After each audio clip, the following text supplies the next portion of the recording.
A one and a two and a chick-a-boom a chick.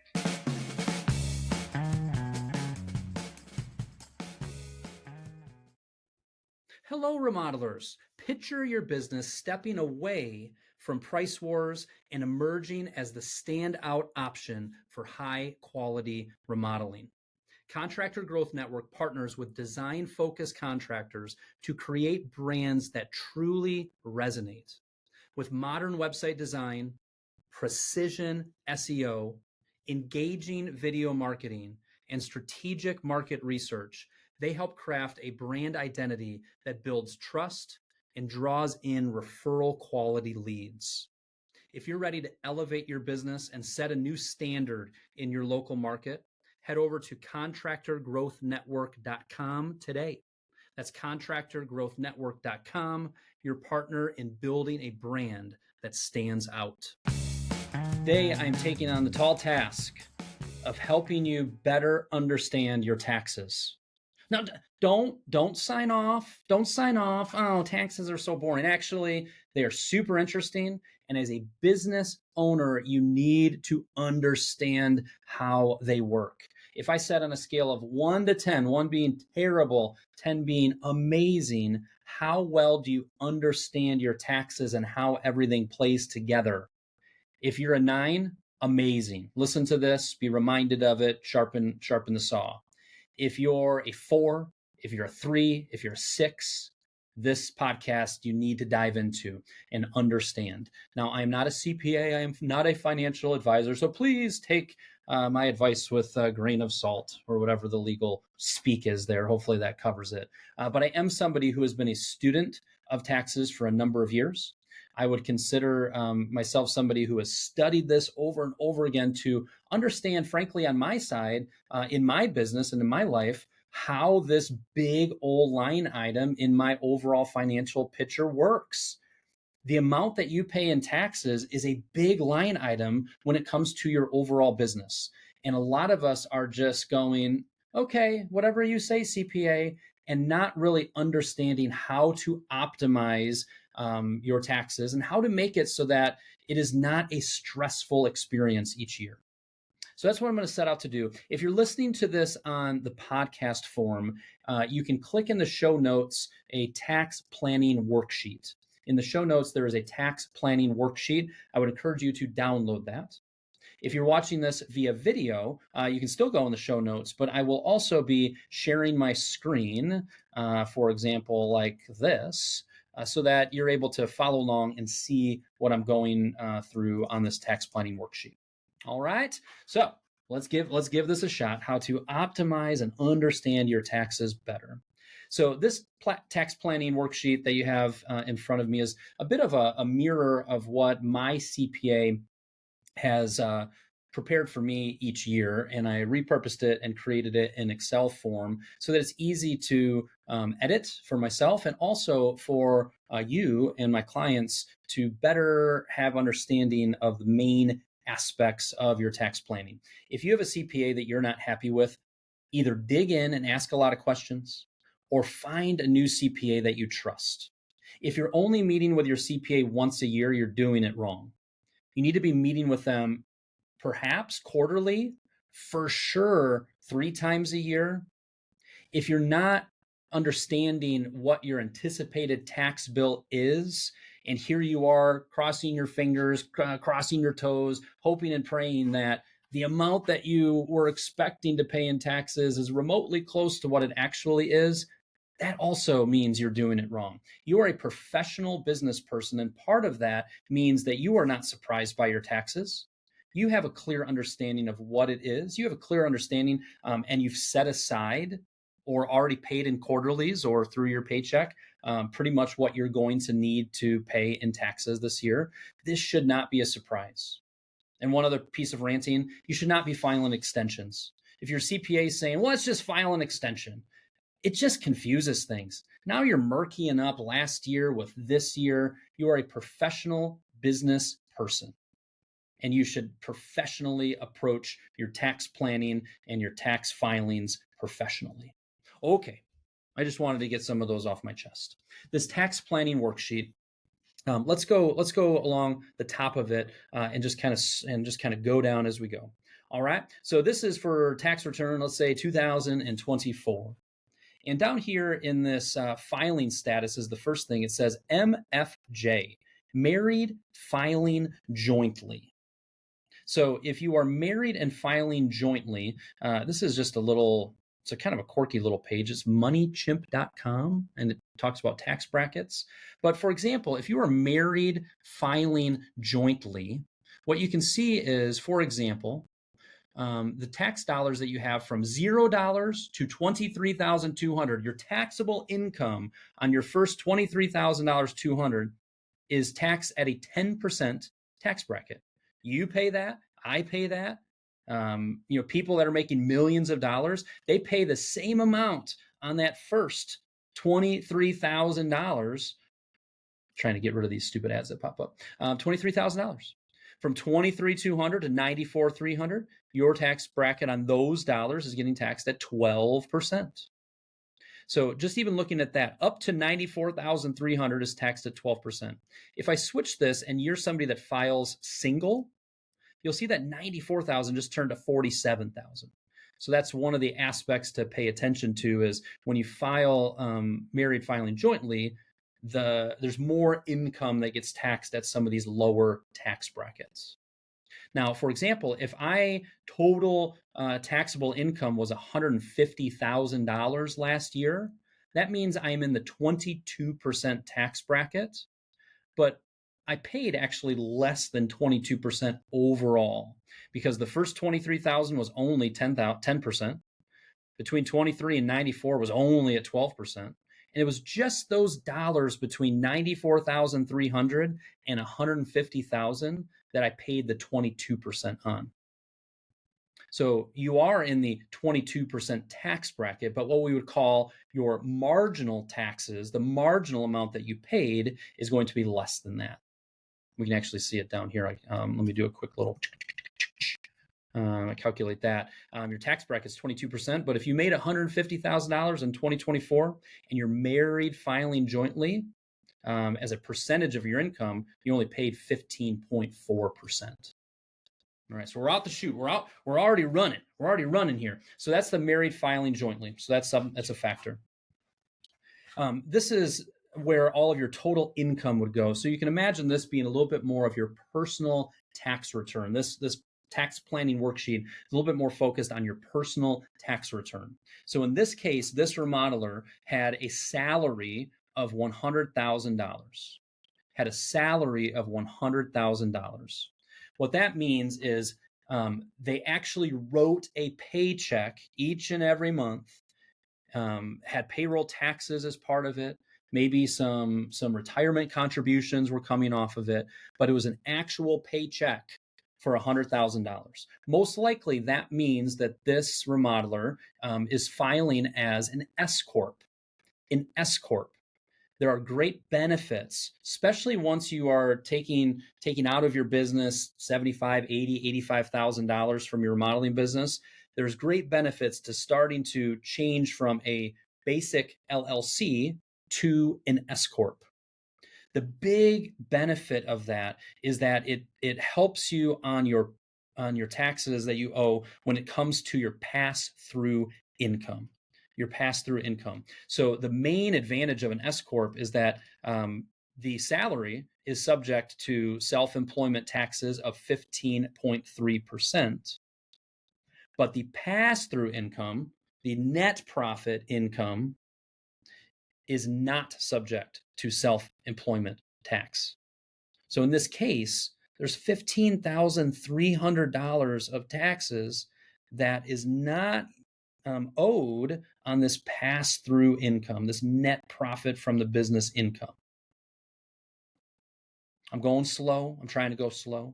Hopefully you're looking at the tax worksheet. Hopefully you're kind of getting your brain going. This is important information to better understand how your taxes work. So in this case, this remodeler had $100,000 of salary and wages. There's some other line items that you'll see when it comes to filing your taxes. I'm going to kind of just leave those in there. And then that pass-through income was $100,000. This is basically the net profit from your tax return on your business side. So the total income for this individual was $200,000. All right. All right. So we're cruising. Again, this was paycheck, an actual paycheck. This is the pass-through income, $200,000. All right. So I got total income of $200,000. Moving down on this tax planning worksheet, further down on here, what we have down here is your standard deduction or your itemized deduction. Your standard deduction and your itemized deduction. For a lot of folks, they end up using the standard deduction. This is taking into consideration if you have a spouse. This number might change or go up or down based on if you have kids that are dependents. That number might change a little bit. We've got a number in there of $25,900. If you just search standard tax deduction calculator, help me understand standard tax deduction, you can go to Google and learn about it. You can go to YouTube and learn about it. You can go to ChatGPT and ask questions. Hey, I am a married person with 2 children. What is my standard deduction going to be on my 2024 taxes? ChatGPT will spit that out for you in about 10 seconds. Okay. Now, some of you may also have itemized deductions. You may say, you know what? I have more in itemized deductions than I do standard deductions. So I'm going to choose. You get to choose between those two, taking the standard deduction or taking the itemized deduction. For example, when it comes to itemized deductions, your mortgage interest on properties less than $750,000. So there's some details there, but for most of us, your mortgage interest can be itemized. Your charitable contributions can be itemized. What I've seen for my clients is if their giving is pretty solid, kind of their personal giving to their church or to different causes are pretty solid, and they have a home and they pay local and state taxes, a lot of times that will kick them into the itemized deduction side of things. Your state and local income and sales and property taxes up to $10,000, that goes toward this. Hopefully none of you have gambling losses, but it looks like that could go towards itemized deductions. There's some student loan interest. So just get familiar with how itemized deductions work. See how close you are to either equaling or exceeding the standard deductions. And then that will help you understand that. Okay. Hey there, remodelers. Imagine a world where your business isn't just competing on low bids, but is recognized as the top choice for quality projects. Contractor Growth Network is here to make that a reality. They specialize in empowering design-focused contractors with a full suite of marketing services, from striking website design and smart SEO to dynamic video marketing. You should see it. It's really good.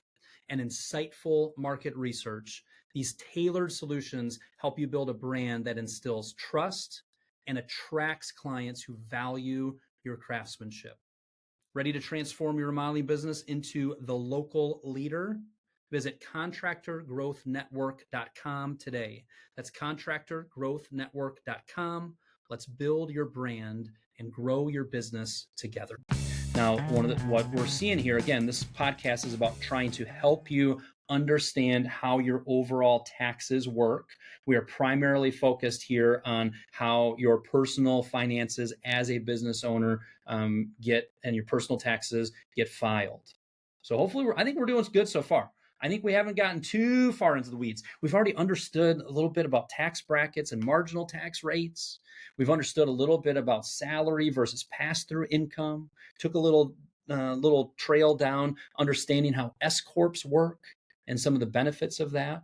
And then we just made our way through standard versus itemized deduction. So in this case, this remodeler has $30,000 of itemized deduction. So they are for sure going to file using the itemized deduction. And what this starts to do is it takes their total income minus their itemized deduction. And that's going to help because that total income is going to turn into taxable income.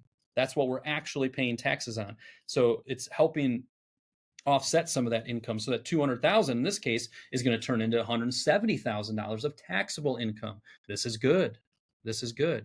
As an example of that, If I am in the 22% tax bracket on those dollars and I have $30,000 of itemized deductions, if I take 30,000 times 22%, that itemized deduction is saving me $6,600 of federal taxes.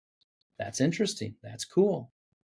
So as an example, when you are doing a charitable gift, let's say of $10,000, that is, if you're itemized deducting, reducing your taxable income. And frankly, that $10,000, if you are in the 22% tax bracket, is going to save on taxes $2,200.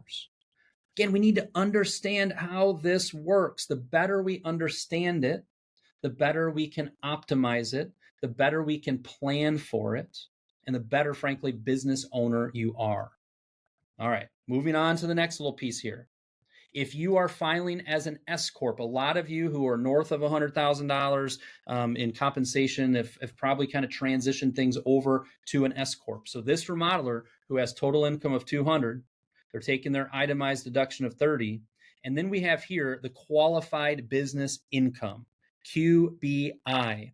This is something that came through, I think around, it was in Trump's first, what am I thinking? Administration. Let's just call it that. 2016 through 2020. And they did some various tax, I don't know why I'm struggling with this part. It was during Trump's first administration, and they made some tax cuts. They made some tax changes. There were various things that happened. And one of the things was that this qualified business income deduction became part of the tax rules and regulations. And what this does is it allows, if I'm a small business, and in particular, in this case, an S Corp, I can take my pass-through income, my qualified business income, and I deduct 20% off of that. So again, if I had $100,000 of pass-through income, that's why you're seeing this $20,000 of QBI deduction. It is helping me on my personal taxes. It is taking my total income minus my standard or itemized deduction, minus my qualified business income deduction, and that's how I'm arriving at my taxable income. You need to know this. You need to understand how this works. Okay. Now, for my CPA, who plays it pretty safe, he likes to see my salary and my pass-through income be around 50-50.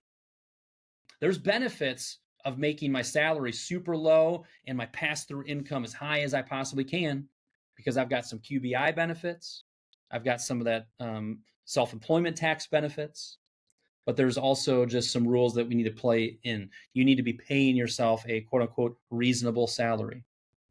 So don't play the game too much. I've always played it pretty much like my CPA recommends, this 50-50 side of things. Once you get your salary up into the 160s, 168 to be exact, that difference between your salary and your pass-through income can start to shift, because you're kind of maxing out your Social Security and Medicare and all that fun stuff. But that's a story for another day. All right. So this is changing my taxable income to $150,000. Hopefully, even what we've covered so far is helping you understand with more clarity how your personal taxes work and how the business income and salary and that side of things play into this. I can hear you all saying, God, this makes sense. I appreciate that. This is good. Oh, good, because that's our goal today. All right, moving further on. We've got down here our actual income taxes. So again, you can see it on this screen, or you can click on it when you get into the worksheet. But for some reason, I've always just used this link, this Money Chimp, even though it's loaded with ads that pop up and that are annoying. I've just found this to be very helpful. So down here, my tax year is 2024. My filing status is married filing jointly, and my taxable income is $150,000. My total income is $200,000. But off of that, I had my $30,000 of itemized deductions, and I had my $20,000 of QBI deduction. That got me down to $150,000 in taxable income. When I calculate that, that tells me that my federal taxes that I owe are $23,150. $106. That is what I owe the federal government in taxes. My tax bracket is 22%, but I'm only paying 15.4% as a percentage of my overall income because of what we talked about earlier, your first bit of income being charged at tax rate of 10%, then 12%, then 22, then 24. There are 7 tax brackets, my friends. If you, by the way, if you send in an email to me or an email to Bailey, you can figure out how to find her email address, and you tell me in the subject line how many federal tax brackets there are, I'll send you a little piece of swag. Are you paying attention? There's swag. There's a hat, beautiful hat. Maybe it might even be a sticker. Who knows? But it'll be a little bit of swag. All right. So $23,106 there. So I plug that in of income taxes, income tax owed, let's call it. Right here are credits. This could be child tax credits or something else. So sometimes we have credits. These credits go right off of the total tax owed, total federal income tax owed. So this shows that our total taxes, when we take in our income tax owed minus our credits, is $21,106. And let's say you have been planning for this. So whether in your paycheck or whether in quarterly payments that you're making through your business, or quarterly payments you're just making in general, you've already paid $20,000 this year. In that case, you have underpaid by $1,106. When you file your federal tax return, it's going to say on there, you owe $1,106, and you will submit that with your personal taxes that you submit. If you had already paid $25,000, that means you have overpaid by $3,894, and you will be getting a refund for $3,894. By golly, I think we nailed it here. I think we touched on a variety of how the business side kind of plays into this, how the main aspects of your personal taxes work. We've given you a lovely little tax planning worksheet that you're able to click on in the show notes, that you've been able to see on the screen if you're watching the video version. And I think everybody is still awake, even though we've been talking about taxes. And I think and hope and pray that you are more clear on how all of this works. That was my goal for today. Hopefully it is a timely conversation. Hopefully you will be asking your CPA lots of questions. Hopefully if you're not meeting with your CPA regularly, you're going to schedule more of a quarterly cadence to meeting to review what you're projecting in taxes, what you should be setting aside for taxes. If you're not pleased with your CPA, it might be time to start asking some of your business owner buddies who they use, and if they're pleased with it, maybe after tax season is done, interviewing and getting to know maybe a different CPA this upcoming year. It's also a reminder that bookkeeping and keeping all of your business numbers solid as you go through the year is also part of being able to project what you are going to be seeing in net profit and therefore pass-through income and therefore planning for your taxes. This is a topic that used to confuse me a lot. It still is challenging at times to understand how all of this plays together, but I want you to be like me if you haven't yet and become a student. I'm much more knowledgeable about this just because I'm asking questions and I'm studying it and I'm thinking about it. And when we file our taxes, I'm making sure I understand how all of this works because, again, it's a big line item for some of you, the biggest line item you have in your budget, and we need to be wise about it. I hope that was helpful, my friends. Check out remodellersontherise.com. There's a wonderful Facebook group called remodellerscommunity.com. There's a wonderful thing that you see if you go to remodellersontherise.com up at the top. It's got a little about section. You can learn about me. There's also this cool picture I have of the 4 kids over. There's 4 pictures of me with my 4 kids over the years, and they keep getting bigger. And I am holding Annie, and Calvin's on my shoulders. It's really funny. If you go to the About page on my website, there's a coaching section. You learn about our peer groups, our one-on-one coaching, our VIP club, our Remodelers Autopilot, done for you email, newsletter, and social media posts. And you'll also see free resources. And one of them is Remodelers Vault. All kinds of awesome templates, tools, resources, free of charge for you. Can't beat it. All right, folks, have a wonderful tax season. I know that sounds weird, but hopefully you are more prepared and ready to roll. Thanks for being a listener.